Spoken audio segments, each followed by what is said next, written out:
Hey, this is Sarah. And this is Rachel. And this is the Rippah Diaries, a podcast where we rip apart every episode of the Vampire Diaries. Warning, this is a rewatch podcast, so there are potentially spoilers ahead. This week, we're talking about Season 1, Episode 7, Haunted. In this episode, we pretty much deal with Vicki as she tries to work through being a vampire and her hunger and all of those issues. Stefan's trying to help her through that.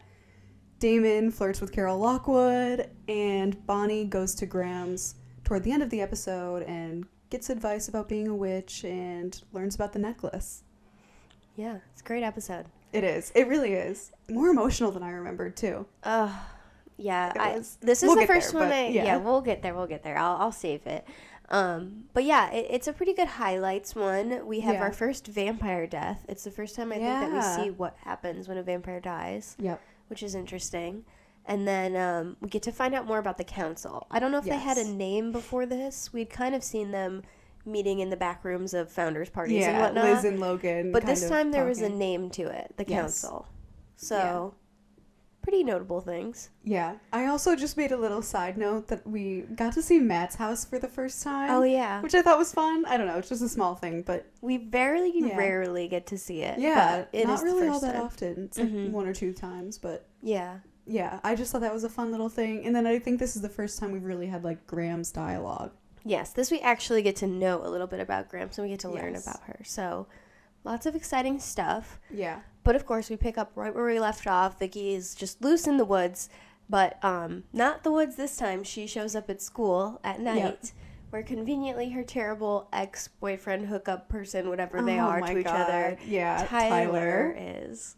Yeah, he's like leaving school really late from practice, getting in his car, and Vicki shows up, and he's just calling her out. Everybody thinks you're on drugs. Like, what are you doing? And she's having a whole panic attack. That's all before Stefan and Damon show up, and then of course before she does get the chance to feed on him. Yes. Stefan stops her, then Damon shows up, and Damon's kind of like, oh, nobody's going to care if this, I don't know if he calls him a loser or what he calls him, whatever he calls Tyler. He's like, oh, nobody will care, this idiot, that's what he says. Nobody will care if this idiot dies. Yeah. Which is really ironic, knowing his whole how that whole thing ends. Yeah. So that's the first, which I guess that's notable too. That's the first interaction Tyler has with Stefan and Damon. Yeah, one-on-one. I'm sure he'd been around Stefan somewhere, somehow on the before. Football team, yeah. Yeah, that's true, the football team. But this is the first one with Damon and kind of being involved with the supernatural stuff, which, of course, they make him forget anyway, so it's not like he has any takeaway from this. I love the moment when they make him forget. Damon immediately, compels him and then immediately throws him across the parking lot. Yeah. Which I just love imagining that Tyler just thinks he, fell really hard on the concrete or something. He just has to, wake up from that memory loss and be like, I'm on the ground. Yeah. How did I get here? Immense pain, probably. Yeah. Probably. So, don't know if that was the smoothest move there, but it worked for now, I suppose. It was fine. Yeah. And then, of course, that night ends, which that's, from the previous episode's night still. So it's been a long night for Stefan and Damon hunting down Vicki, I would imagine. Yes. Killing Logan. Damon had to probably go back and get rid of his body or whatever. Yeah. So that's a whole thing.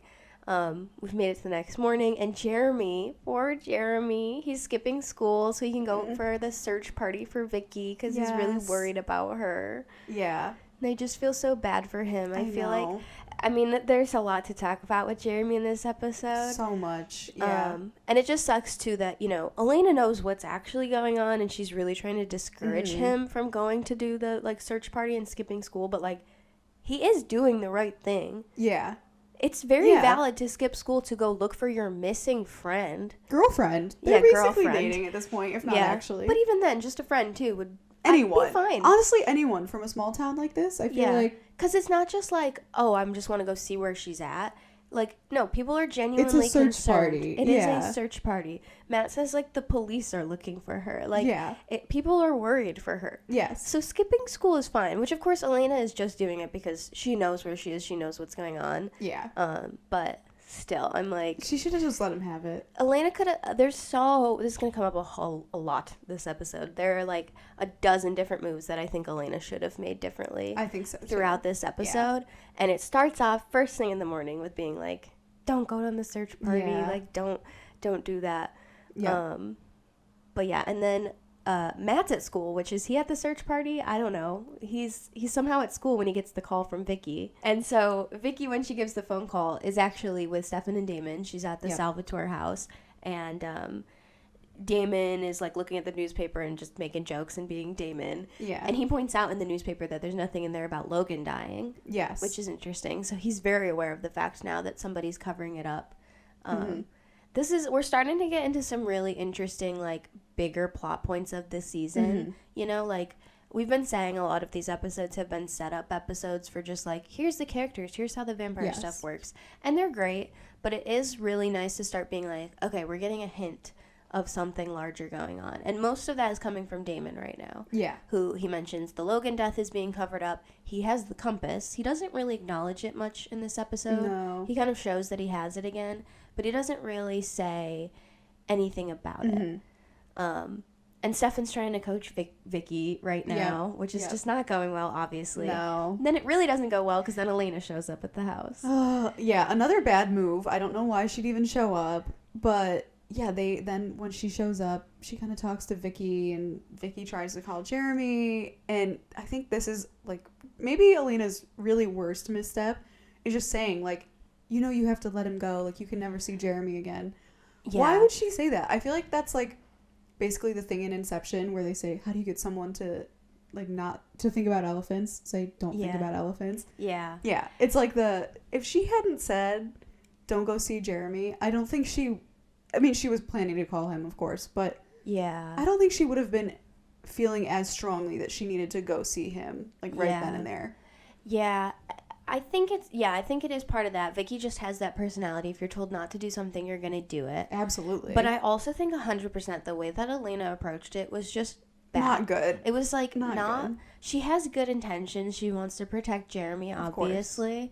But the way that she says it is just so self-righteous in this really uncomfortable way, and it's like, you know, we've said this many times, we love Elena. I love Elena. I am not an Elena hater, as a lot of people are, but I really see what the Elena haters are on in this episode, because it's not her best episode. It's such a bad Elena episode, like, just in every from single start to finish. Every single second of this episode, Elena is like a victim and being this self-righteous like character who just wants to, like, have everything her way. And again, like, a lot of it is justified. Jeremy is not aware that Vicki is a vampire. Vicki should not be spending time with Jeremy, but, like, she approaches it with zero subtlety. And then the other problem I have with it too is, like, you know, so she comes to the house and she just joins, like, these lessons. Stefan's talking to Vicki about human blood, and Vicki asks if he's ever had any, and he says not in several years or whatever. He kind of just gives a vague non-answer. And I think 90% of the reason he did that is because Elena was sitting right there. Oh, absolutely. Yeah, I don't know why she has to be there for that at all. No, it's not helpful, because I think if Elena wasn't there, Stefan could have been more forthcoming and said, I have had human blood, and when I do, I kill people. Yeah. Lots of people. I have killed hundreds of people. Thousands, probably. Yeah. Thousands. Yeah, honestly. Probably thousands over 140-some years.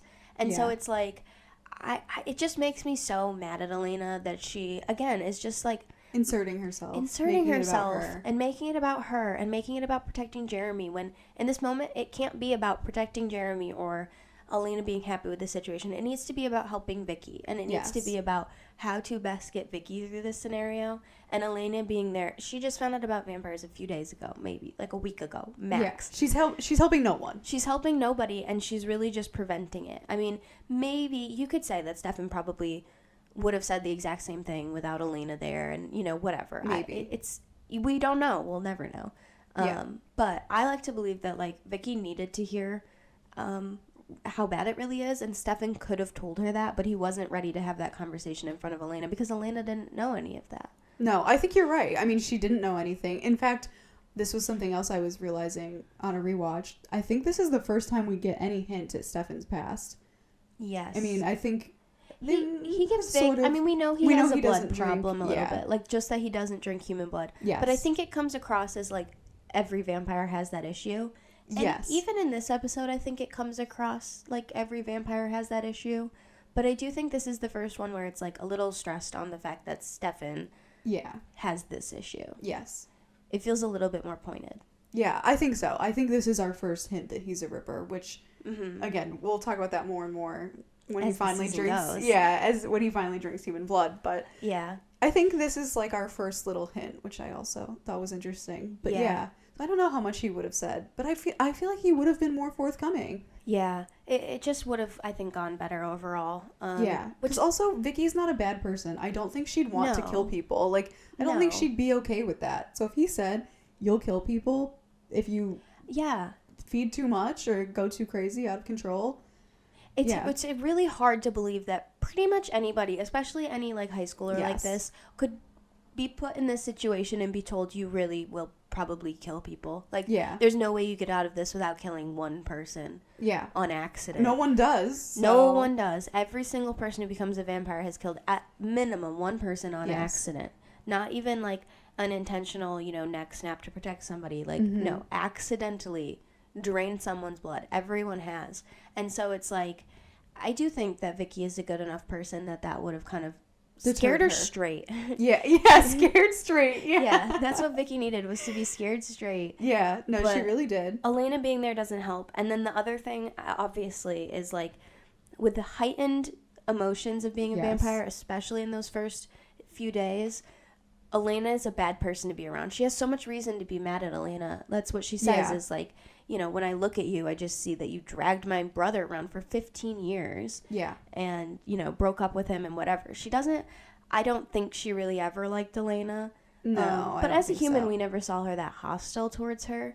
But, like, the vampire side is going to bring that out. Oh, definitely. And I also think, I think Vicki has already alluded to the fact that people in the town think of her as lesser and lower class.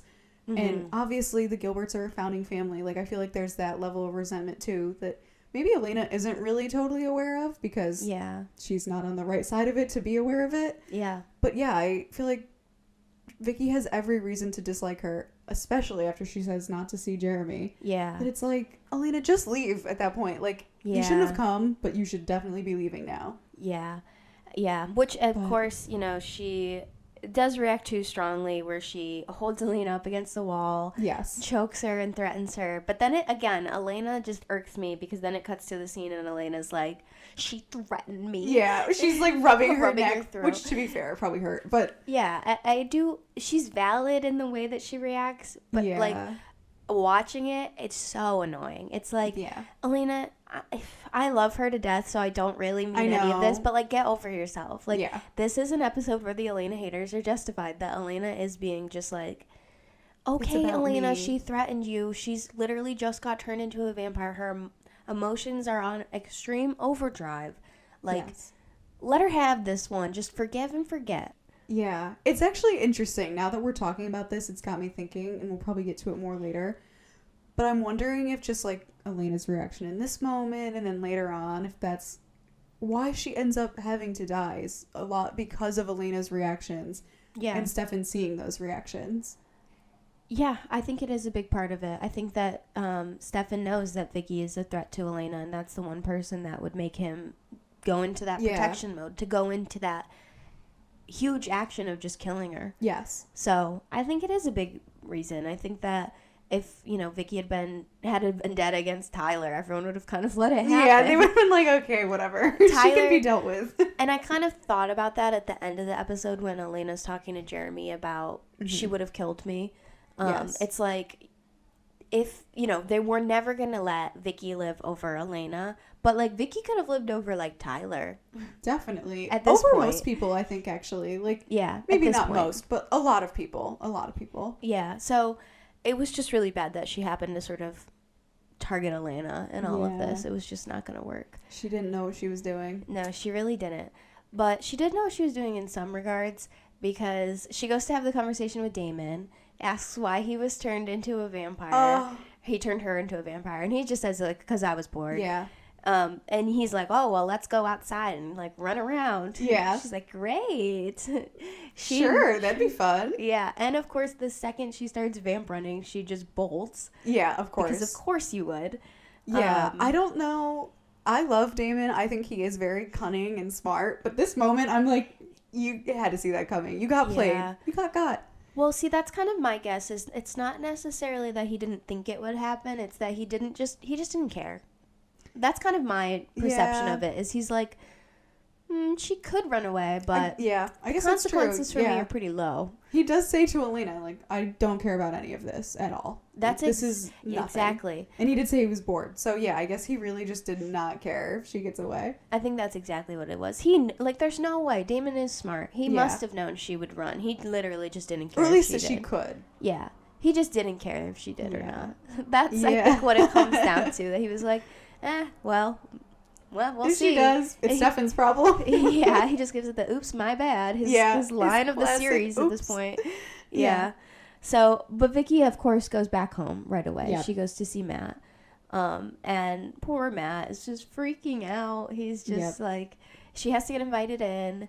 And I think we see like more of like that you physically can't enter. Before, I feel like it's just been like, Stefan waited outside, Damon waited outside, but we've seen Vicki like hits basically an invisible wall. Like, you really physically can't break the barrier. Yeah.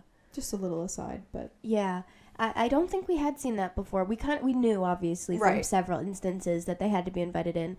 Because I was actually just thinking about it, that it's like they were using also auditory clues as to the being locked out, which I always find interesting. I'm a big sound movie nerd. I love sound, and this show does it really well in that moment, especially where you sort of just hear this weird echoing sound when you kind of like can't enter a door. It's kind of like you're hitting like a force field or something. And so it's really helpful for like putting that sort of like rule in your head.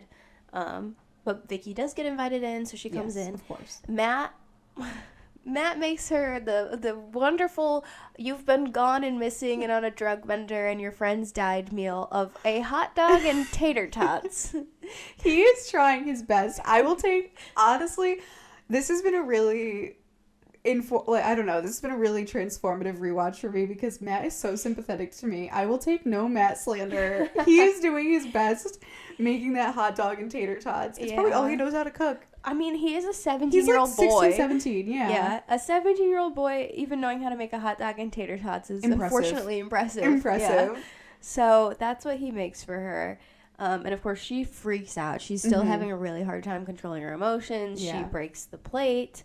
And then she is just texting Jeremy. She's just like, how can I meet up with Jeremy?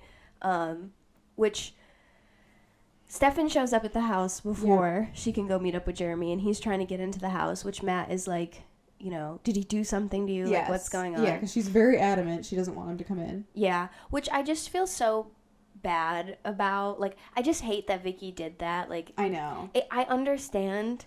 She just is refusing help. She doesn't want the help. It tracks with her personality. It tracks with how confusing this whole experience has been. She doesn't know Stefan. Yeah. She doesn't know Damon, and Damon's the one that's been doing all of this to her. So why would she want to trust him and, like, let him in to help? Yeah. Why would she think she needs his help? But she does. But instead, she's, like, using Matt as this weird shield. Yeah.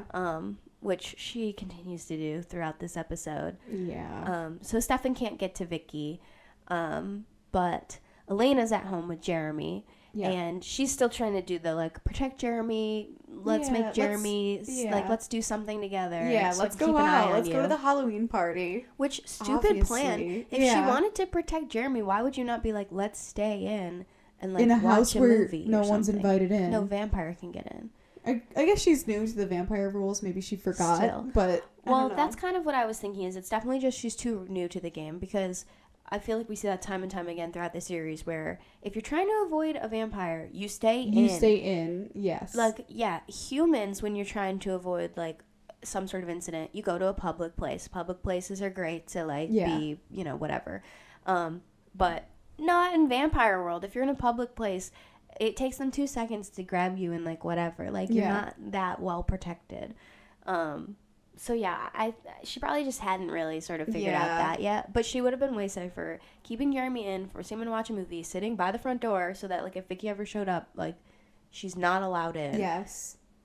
But no, they go to the party instead. Well, I also think a part of it is she's just trying to give Jeremy some normalcy and trying to, like, actually help him enjoy things. Because they did have a pretty serious conversation earlier on where he basically said, and I'll come back to this later, but he basically says, not in so many words, that Vicki is his Stefan. Yes. That she is like one of the only things that he associates with happiness after his parents' death. Yep, I had the exact same thought. Yeah. I'd never really picked up on that before this watch. That, yeah, literally the exact same thing that Elena says about Stefan being the one bright spot after her parents died is exactly what Jeremy says to Elena. That Vicki is that one bright spot since their parents died. Yes. Which I think is so interesting. Yes. So much more to say about that. Yes. Yeah, there's a lot to say about that, which also is making me wonder, where's Jenna? Yeah, where is Jenna? Writing her thesis still, I guess? I guess or so. Just starting She's just I don't letting know. these teens just go through all of this just alone, I guess. Yeah. I don't know. They're probably fine. Jeremy then has convinced Elena to take him to the Halloween party, and Vicki has convinced Matt to take her to the Halloween party. So now we're officially getting into clever teens working their way around. Actually, 14 and 18. I do think he's 15 at this point, though. I looked up his birthday, and it's in October. So he is 15 now. Love that. Since it's Halloween, he's 15. He has to be 15, But still, he's 15 and she's 18. Yeah. So. Sad we never get a Jeremy birthday episode. But yeah, why do we never address that? Yeah. But anyway, they get to the Halloween party. Caroline and Bonnie are there. They're witches, of course. Of course. Yes. Bonnie has been given the necklace. Yes. By Caroline, which is very interesting. Yes. Very interesting how it finds its way to Bonnie. I love stuff like that. Like, I'm a magic girly. I love magic. Yeah. And I love things like that when it's like the object will find you. Yes. It's meant to find I do love that you. too. Yeah. So I do like how they do that in this show.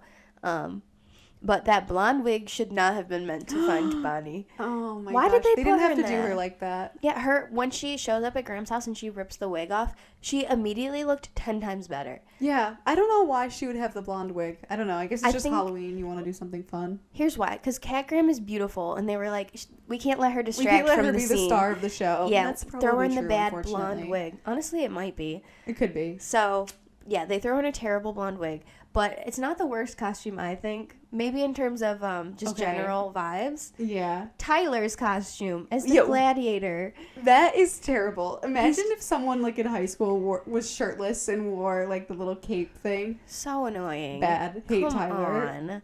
Ugh, Even though he's like really ripped and like well built and stuff, it's like at a high school party. It's too much. At it's a party, too much. Not even like a high school party. A party at your high school. It's presumably being thrown by the school. How are you even allowed in the door? When I know. shirtless? I wonder that too. What is he doing? Yeah, I don't know. It's weird. I hate that costume. It's so uncomfortable and odd. It is odd. That's not what I thought you were going to say, though. I thought you were going to point out the fact that Elena and Matt are in their couple's costume. From last year. Which I get. They both decided last minute. But I just want to talk about why they even chose it last year. Yeah, it's a why bad costume. would that be their couple's costume? Like, I think that says...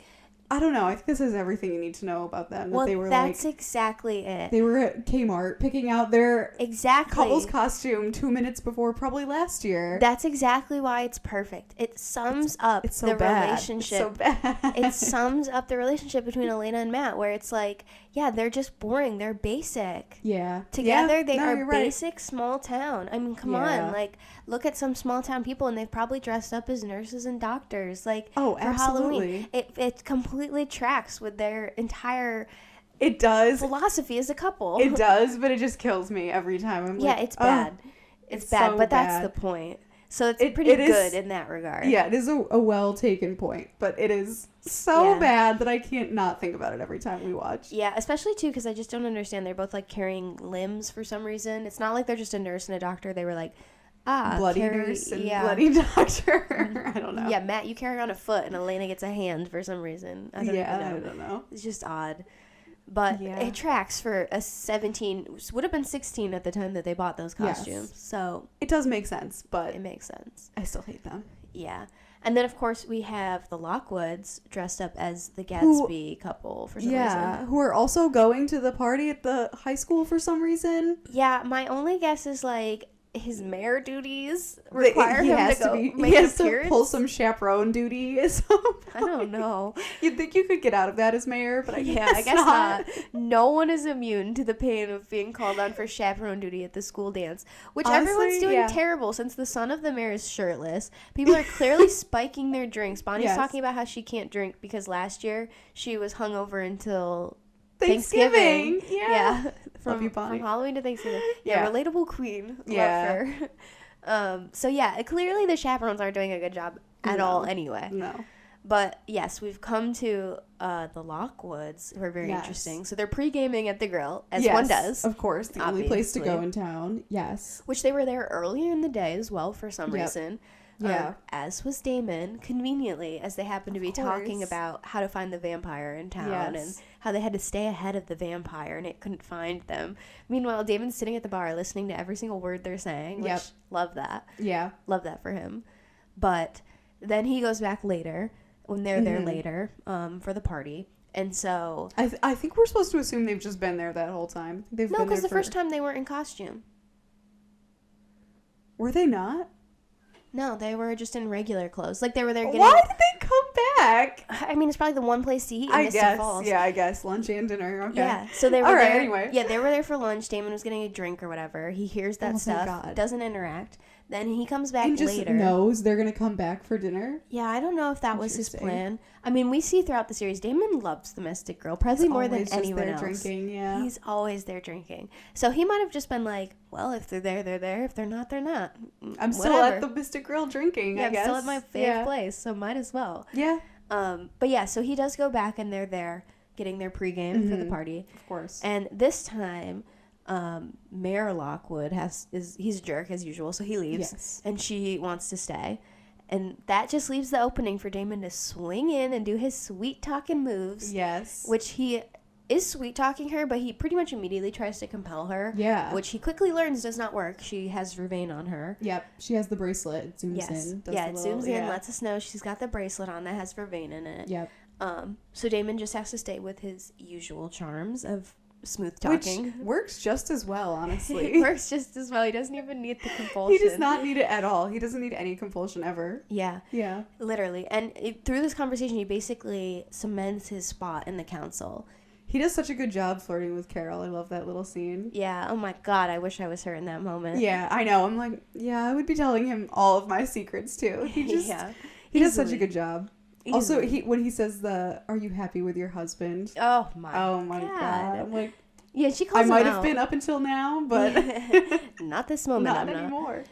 When she calls him out, she's like, "You're flirting with me," and he's like, "You started it." And she goes, so cute. "You're right," or like she's like, "True." Which I love. She's like, I did. She's like, "You're absolutely right. I was." Such a good little. So great. I also love when different characters interact with each other. It's just like such a unique pairing that we obviously haven't gotten before.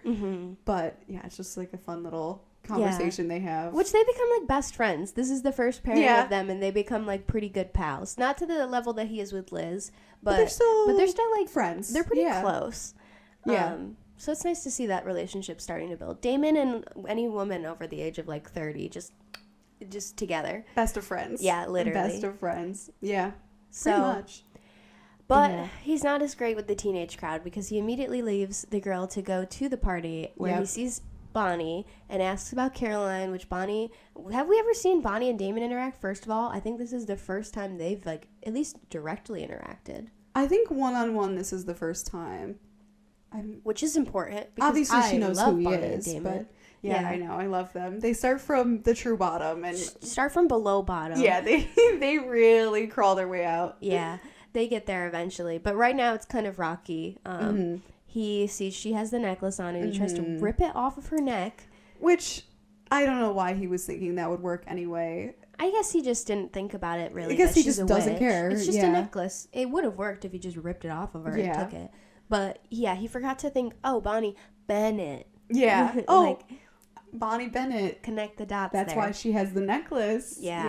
No, he did not think about that. So he just tries to rip it off, which it burns him. Yep. So then he kind of just is shocked, and before he can even do anything, Bonnie just turned around and runs. Yeah. Which I love. Which she's so smart for. She just runs She is straight to right. Grams. Yeah, straight to Grams, which thank God Grams is finally in the show. I love Grams. Oh my gosh. I was just thinking, I love her story. Mm-hmm. Short as it may be. She's so good. I love just her teaching Bonnie about being a witch is so good. Yeah.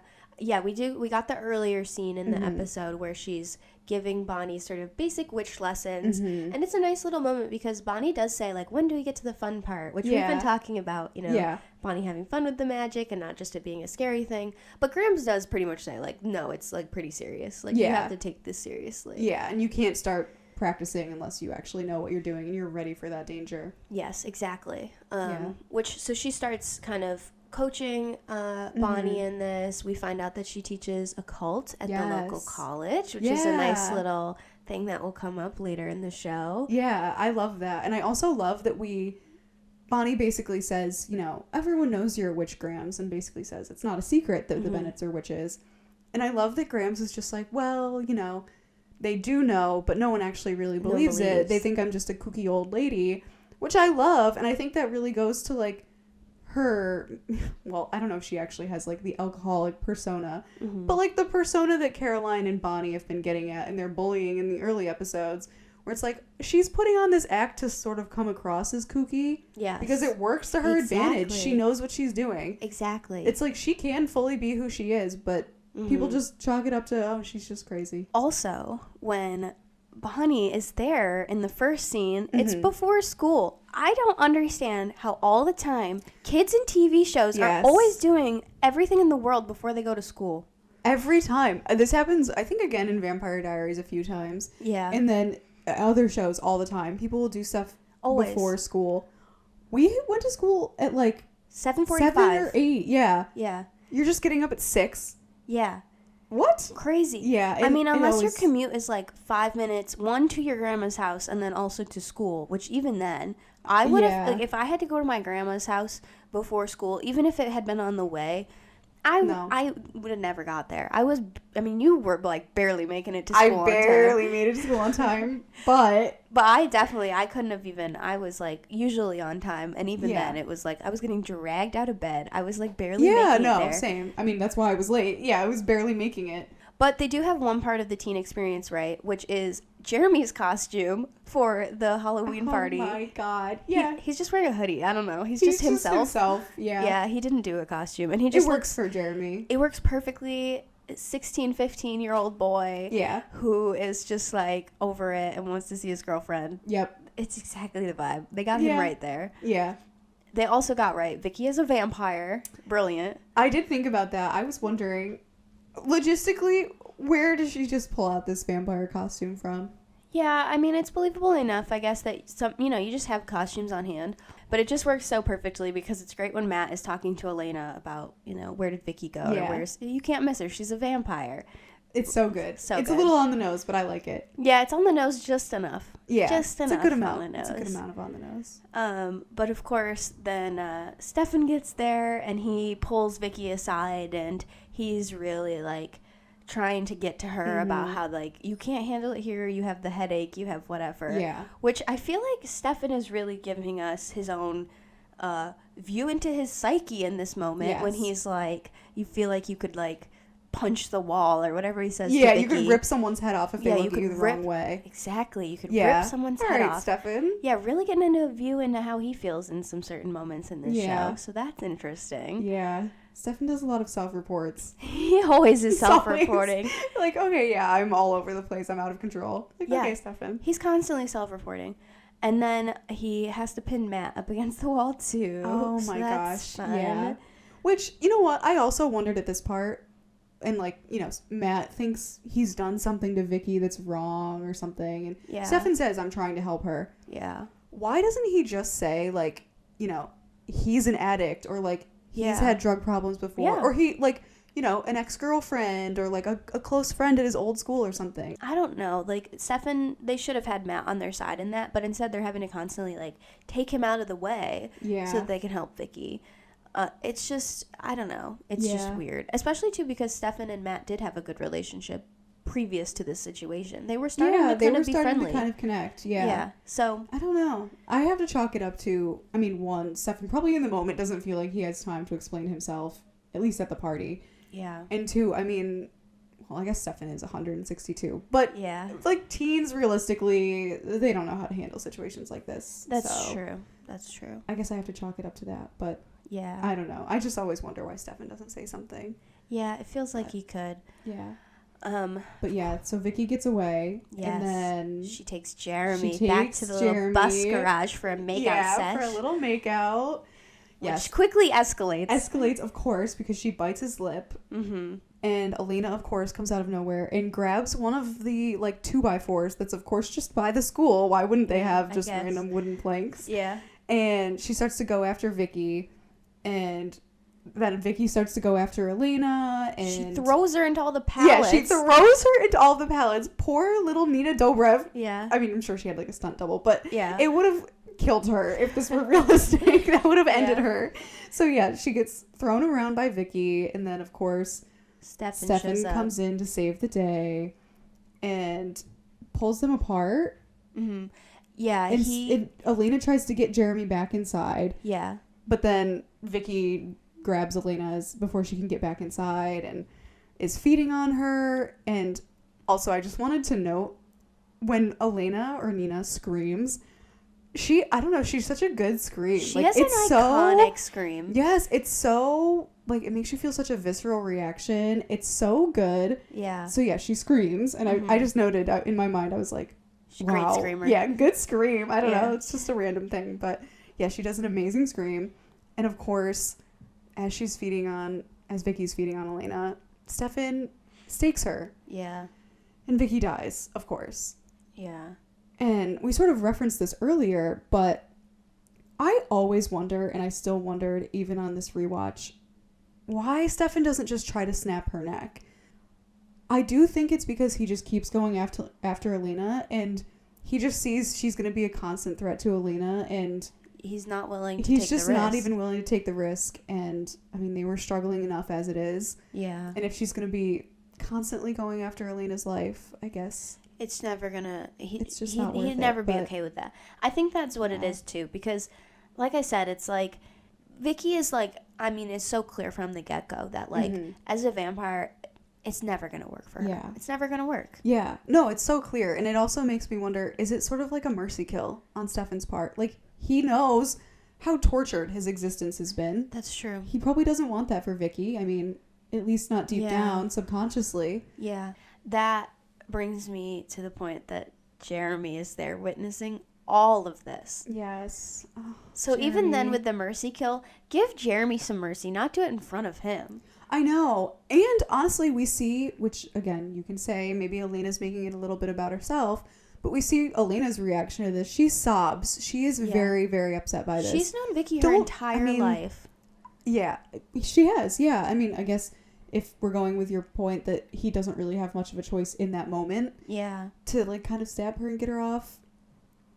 I guess he couldn't not do it in front of Elena, but yeah, why not just later? I don't know. It's just because Stefan wouldn't have the guts to do it at a later point. Yeah, if it's not like a split-second decision. Yeah, he's not gonna like go in the middle of the night and like take her out because she's a problem. No. Yeah, that's true. Stefan was comfortable with getting away with it in this moment. Yes. But he would never have done it after the fact.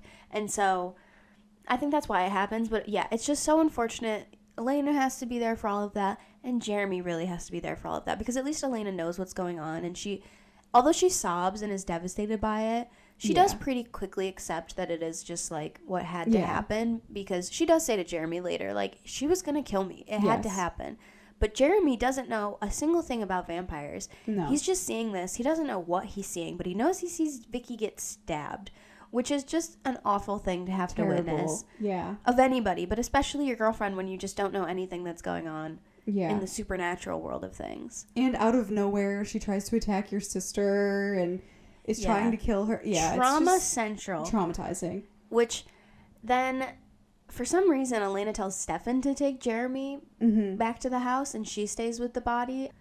And, of course, Damon is already there, so he shows up pretty quickly. So I don't Yep. think she's there too long. But that ends up just inflaring the whole situation. Yes. Yeah, they have a whole little tiff, if you will, where Elena's straight up with him. She's like, this is your fault. This is all happening because of you and because you did this.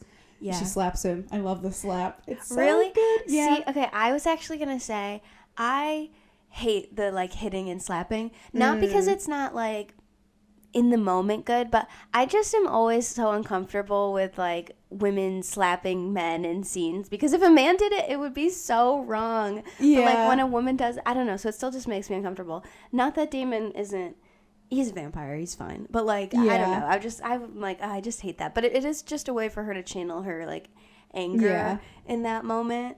And he takes it, he kind of knows that he deserves it. Yes. And the real slap to me is the line, because she slaps him and that kind of doesn't hit. But she says, you know, how can you not care about the people dying? And the line that always sticks with me is, it matters and you know it.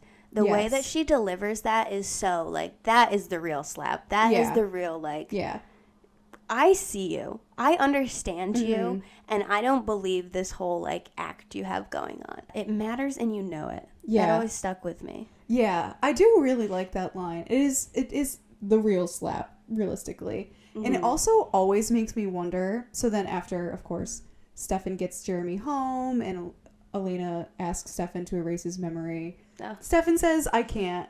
And Damon says, I can. He's already there. And I always wonder, and we don't get any clarity on it, why he's there. In my mind, I always just believe, like, he's coming to apologize or at least check in. Something. I don't think he's at the point where he would apologize to her. No. I don't think he cares enough to recognize. 100%. He's checking in. Why else would he be there? Yeah. He took Vicky's body, presumably to go bury her, which, of course, later the body will be found. So we know that that's what he's doing. He's taking her out to bury the body. Yes. But yeah, he goes to the house immediately, which maybe Stefan called him, but I think he's, like, there as soon as Elena says No, he's there, like, when they have the conversation. Yeah, so he was definitely... I guess Stefan could have called him earlier, but... I doubt it. I don't think Stefan really wants Damon involved in any of this. So I think really Damon was just coming to kind of check in. Because, again, I think that, like, the physical slap and the verbal slap was enough to sort of, like, make him kind of start to care and to kind of want to follow up and to check in and to apologize, even if not verbally yet. Yeah, I think so, too. Yeah. But I just... This is our final Elena misstep. She has Damon erase his memory, and Damon goes up and is erasing Jeremy's memory. And all I can think about is earlier in the episode when Jeremy basically says, Vicky's my Stefan.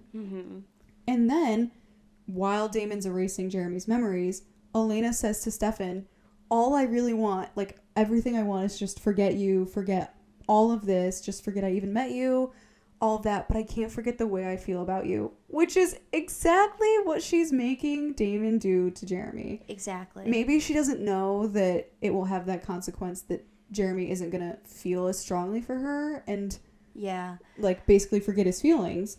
Yeah. But that is the end result. And she's taking that away from him, even though she just said she would never want that taken away from her. Yeah, I think again, Elena was being selfish throughout this whole episode. She is. She was thinking she could make judgment calls about Jeremy's health and happiness and safety. Yes. That he's able to make for himself. He's 15 years old. Yeah. You know, he might not be able to be his own, like, legal guardian and whatever. Yeah, but he at least knows He knows his own mind. He knows how he feels.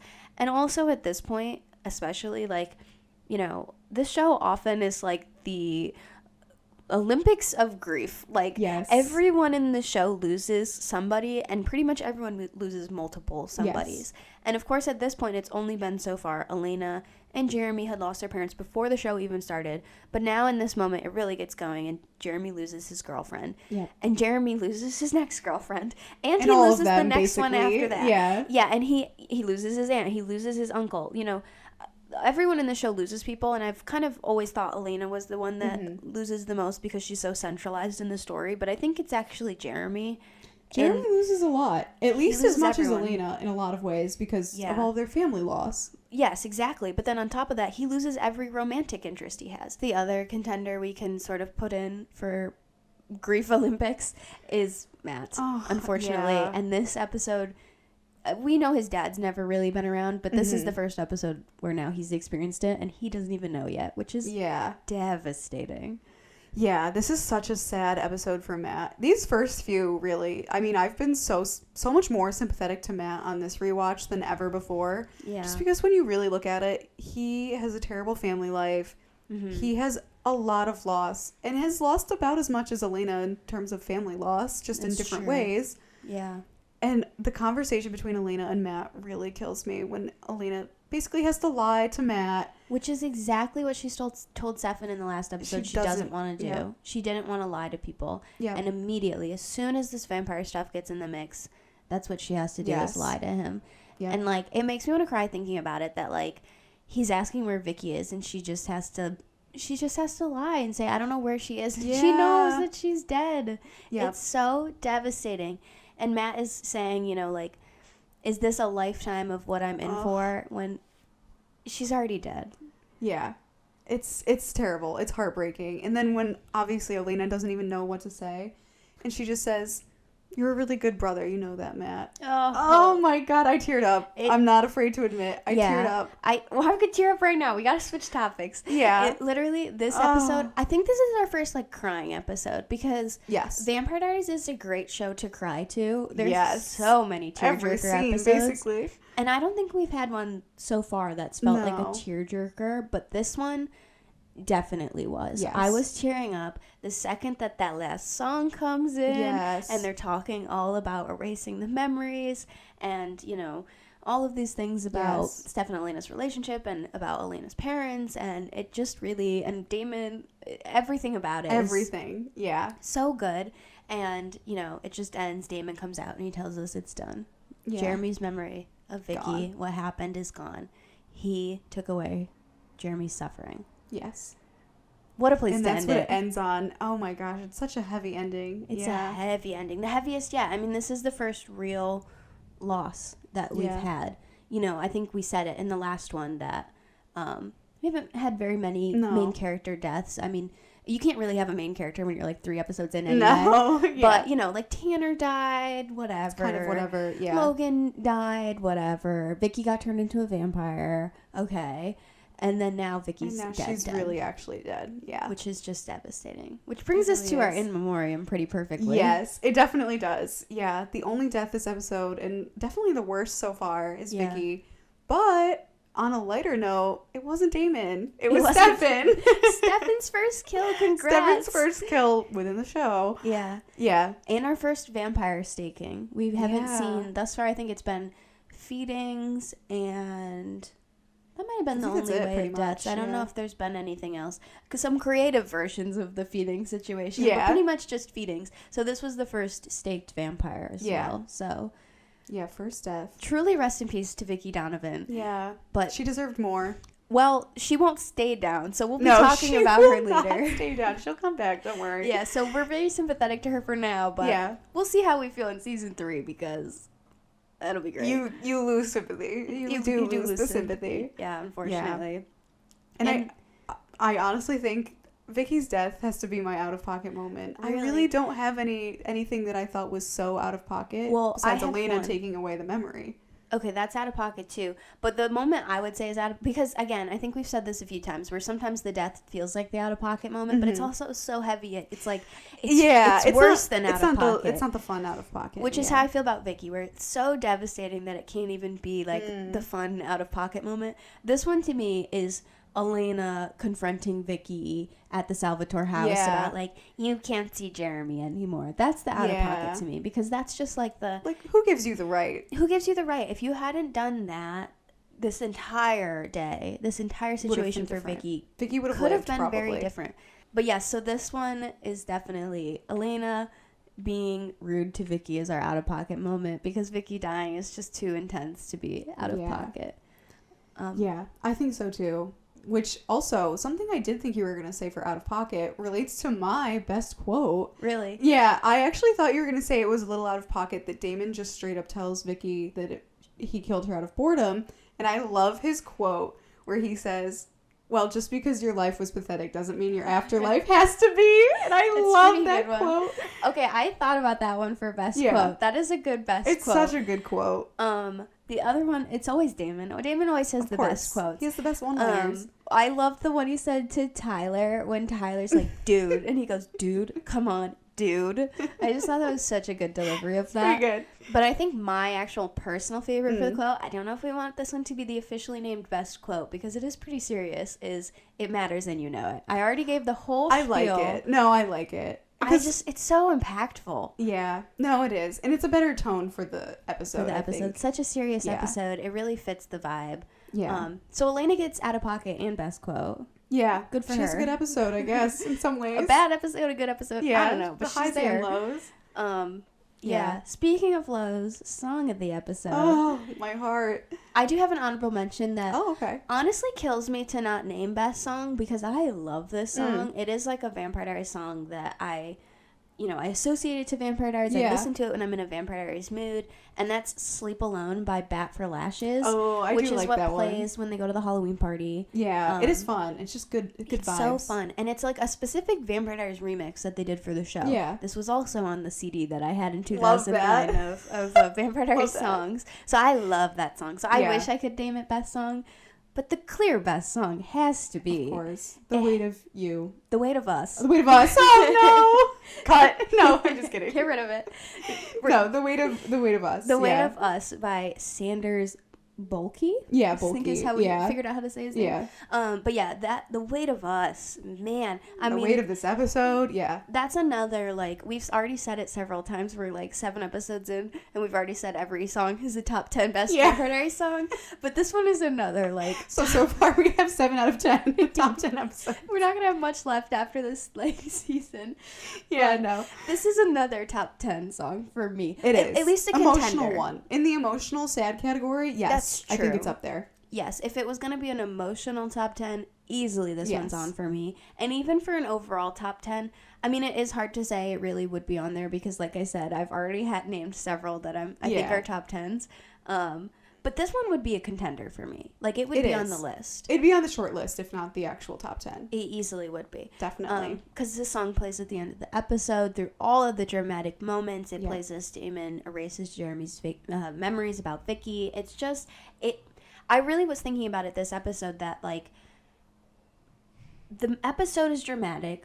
Nina and Stefan, Nina and Paul deliver really good performances as Elena and Stefan on the porch. And Steven. Yes. I was thinking, gosh, he's the one that really brought me to tears. Oh my god. Yeah. Steven is Jeremy. Yes.